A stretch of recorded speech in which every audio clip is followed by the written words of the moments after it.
உறவுகள் அனைவருக்கும் அன்பான வணக்கங்கள்.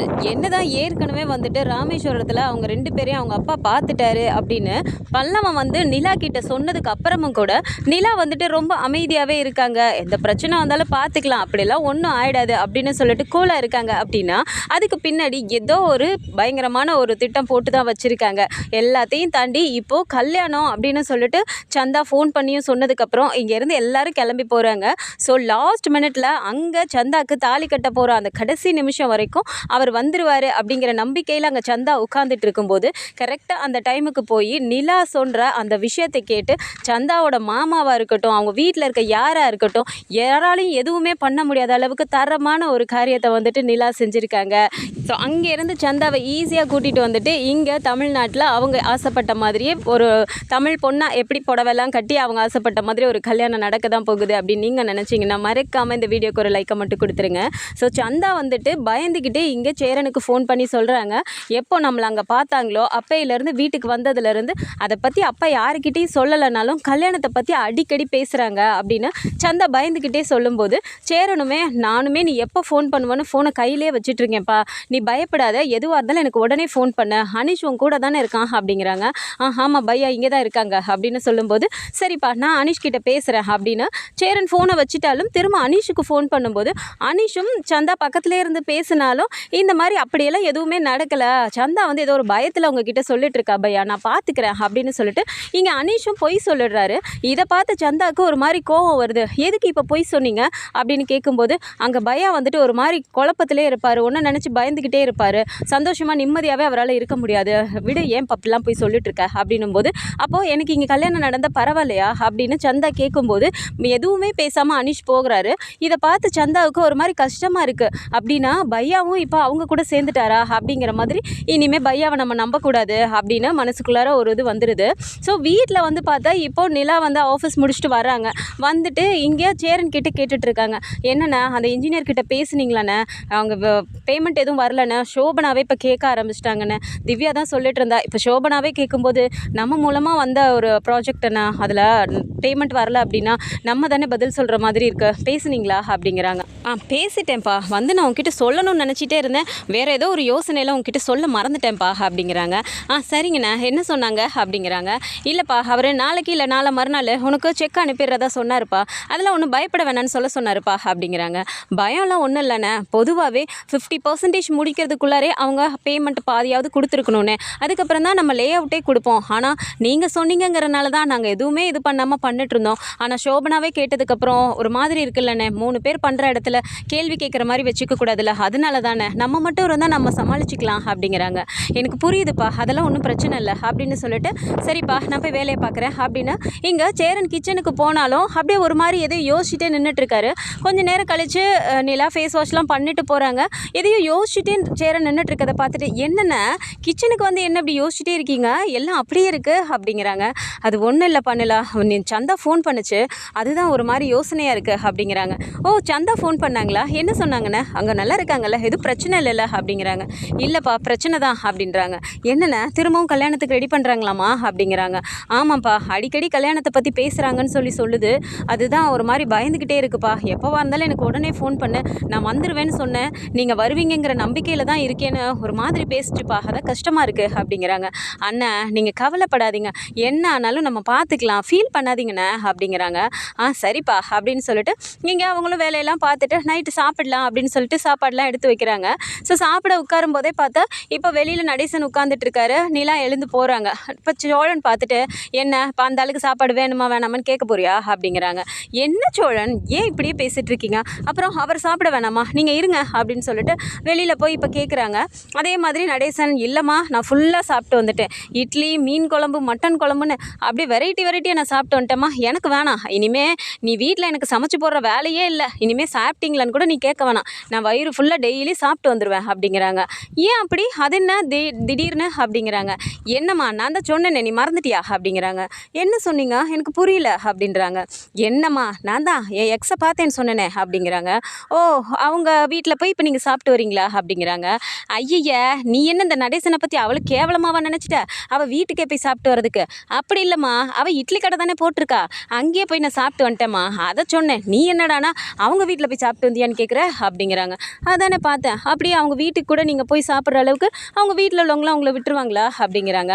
என்னம்மா நீ இப்படி பேசுகிற?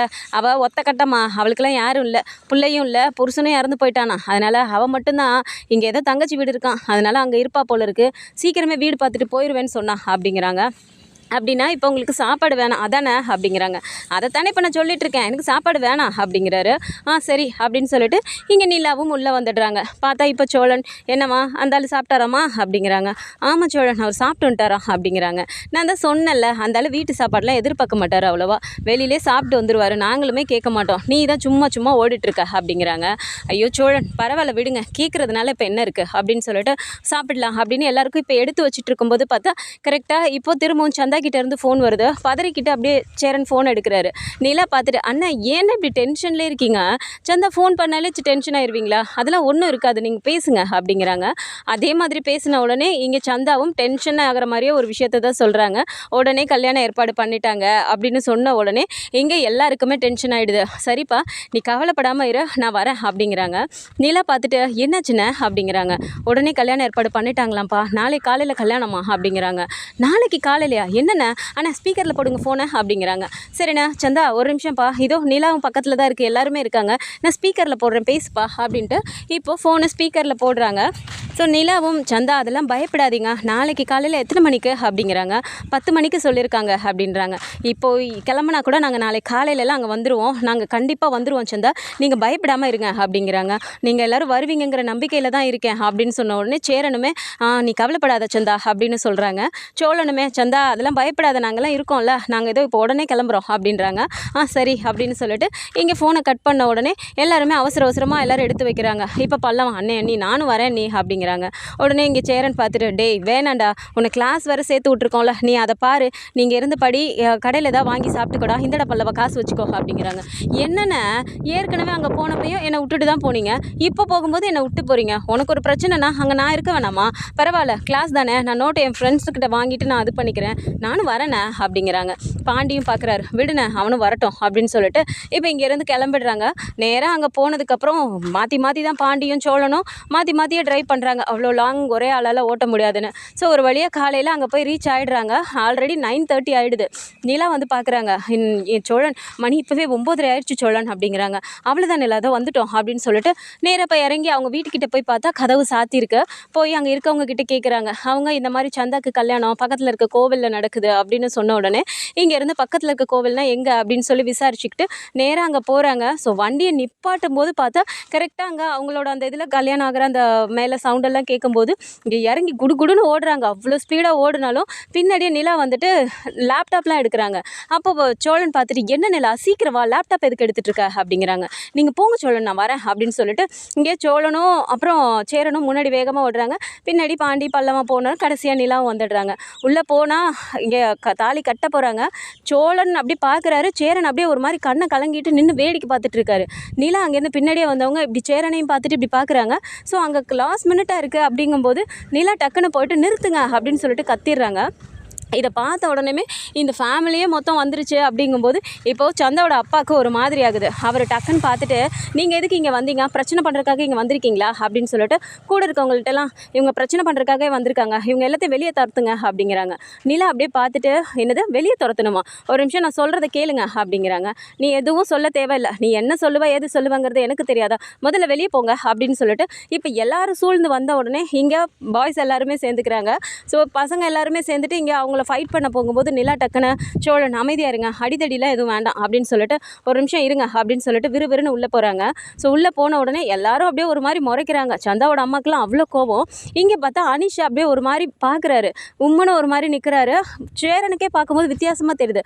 என்ன அனிஷா இப்படி போயிருக்கானே, ஒரு இது கூட நமக்கு அவன் ஃபோன் பண்ணி சொல்லலையே, அன்றைக்கே சொன்னோம் ஏதாவது பிரச்சனைனா உடனே ஃபோன் பண்ண அனிஷ்னு, ஆனால் அனிஷ் சொல்லவே இல்லையே அப்படின்ட்டு சேரனுக்கும் ஒரு மாதிரி இருக்கு. நேராக உள்ளே போன நிலா, இந்த கல்யாணம் கண்டிப்பாக நடக்கவே கூடாது அப்படிங்கிறாங்க. இப்போது சந்தாவோட அம்மா வந்துட்டு, நீ யாரும்மா அதை சொல்கிறதுக்கு? என் பொண்ணுக்கு யாரை கல்யாணம் பண்ணி வைக்கணும்னு நாங்கள் தான் முடிவெடுக்கணும், நீ யார் அதை வந்து சொல்கிறது அப்படிங்கிறாங்க. இங்கே பாருங்கள், நான் உங்களுக்கு யாராக வேணா இருக்கலாம், ஆனால் சட்டப்படி இப்போ நீங்கள் கல்யாணம் பண்ணி வச்சாலும் அது செல்லாது அப்படிங்கிறாங்க. சட்டப்படி செல்லாதா? என்ன பேசிகிட்டு இருக்க நீ? இந்த ஊர்லேயே என் தம்பி தான் பெரிய ஆள், இவனுக்கு தான் நாங்கள் கல்யாணம் பண்ணி வைக்க போகிறோம், இவனை தாண்டி உங்களால் எதுவும் பண்ண முடியுமா? இந்த ஊர்லேருந்து நீங்கள் உயிரோடே போக முடியாது அப்படிலாம் சொல்லி பேசும்போது இங்கே சோழனுக்கு கோபமே வந்துடுது. நிலா கிட்ட இந்த மாதிரி பேசும்போது இவரும் ஒரு சைடு கத்த ஆரம்பிக்கிறாரு. சோழன் அமைதியாக இருங்க அப்படின்னு சொல்லிடுறாங்க. சரின்னு சோழனும் அமைதியாக இருக்கும்போது இப்போ பார்த்தா மாற்றி மாற்றி அப்படியே வாக்குவாதம் ஆகிக்கிட்டே இருக்கு. சந்தாவை பார்க்குறதுக்கே பாவமாக இருக்குது. சேரன் அப்படியே ஒரு மாதிரி பார்த்துட்டே நிற்கிறாரு. இங்கே நிலா டக்குன்னு சொல்கிறாங்க, இங்கே பாருங்கள், நான் திரும்ப திரும்ப சொல்லிட்டு இருக்கேன், எங்களை தாண்டி நீங்கள் இப்போ இந்த கல்யாணம் பண்ணீங்க அப்படின்னா கண்டிப்பாக எல்லோரும் நீங்கள் உள்ளதாக இருப்பீங்க அப்படிங்கிறாங்க. என்ன எங்கள் ஊருக்கு வந்து எங்களே மிரட்டுறியா அப்படிங்கிறாங்க. நான் இப்போ மிரட்டெல்லாம் இல்லை, உண்மை என்னன்னு சொல்கிறதுக்கு தான் வந்தேன் அப்படின்னு சொல்லிட்டு, சந்தா நீங்கள் எழுந்துறீங்க அப்படிங்கிறாங்க. அப்படி சந்தா பார்த்துட்டு அப்படியே ஒரு மாதிரி அவங்க அப்பாவை பார்க்குறாங்க. இப்போ பாரு சந்தா, நீ எழுந்திரிச்சா இந்த கல்யாணம் நடக்கலை அப்படின்னா நானும் உன் அம்மாவும் இங்கேயே நாங்கள் தற்கொலை பண்ணிக்குவோம் அப்படிங்கிறாங்க. நீலா அப்படியே பார்க்குறாங்க. இங்கே பாருங்கள் சந்தா, இது உங்கள் வாழ்க்கை, நீங்கள் முடிவெடுக்கிறதா இப்போ ஃபைனல் டிசிஷன். ஏற்கனவே நமக்கு என்ன நடந்ததுங்கிறது நமக்கு தெரியும், இன்னும் இவங்களுக்குலாம் தெரியாதுல்ல, சீக்கிரமாகவே சொல்லிடலாம். நீங்கள் இப்போ யோசிச்சிங்க அப்படின்னா உங்கள் வாழ்க்கையே மொத்தமாக வீணாக போயிடும் சந்தா. அவங்க சும்மா உங்கள் எமோஷ்னல் பிளாக்மெயில் தான் பண்ணிகிட்ருக்காங்க, நீங்கள் முதல்ல எழுந்துறீங்க அப்படின்னோடனே இங்கே இப்போ சந்தாவும் எழுந்திரிச்ச உடனே எல்லாருக்கும் சரியான கோவம் வந்துடுது. இப்போ அவங்க மாமாவுக்கும் அவ்வளோ கோவம் வருது. எழுந்திரிச்ச வேகத்துக்கு டக்குன்னு இப்படி துப்பாக்கி எடுத்து, ஹேய் என்னை விட்டு நீ மீறி எழுந்திரிச்சு இப்போ அவன் கூட போக போறியா, உன்னை இந்த இடத்துல சுட்டுருவேன் அப்படிங்கிறாங்க.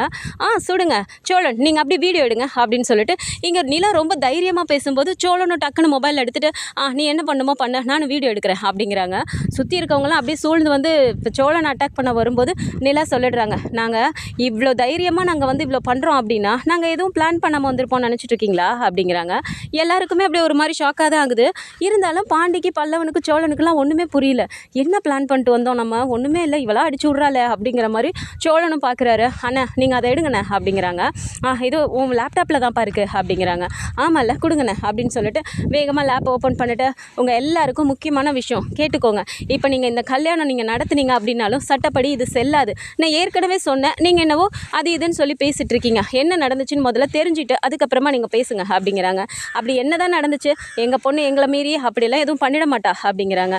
அது உங்களோட நம்பிக்கை, உங்கள் பொண்ணு உங்களை மீறக்கூடாதுங்கிறதுக்காக தான் இத்தனை நாள் அமைதியாக இருந்தாங்க. 6 மாதம் டைம் கொடுத்தீங்கல்ல, அதுக்குள்ளே நீங்கள் தான் உங்கள் பேச்சை மீறி இப்போ பண்ணிகிட்ருக்கீங்க. உங்கள் பொண்ணு உங்களுக்கு கொடுத்த மரியாதையை இப்போ வரைக்கும் காப்பாற்றிக்கிட்டு தான் இருக்காங்க அப்படிங்கிறாங்க. என் பொண்ணை பற்றி எனக்கு தெரியும், நீ இதெல்லாம் ஒன்றும் சர்டிஃபிகேட்லாம் தர வேணாம் அப்படிங்கிறாங்க.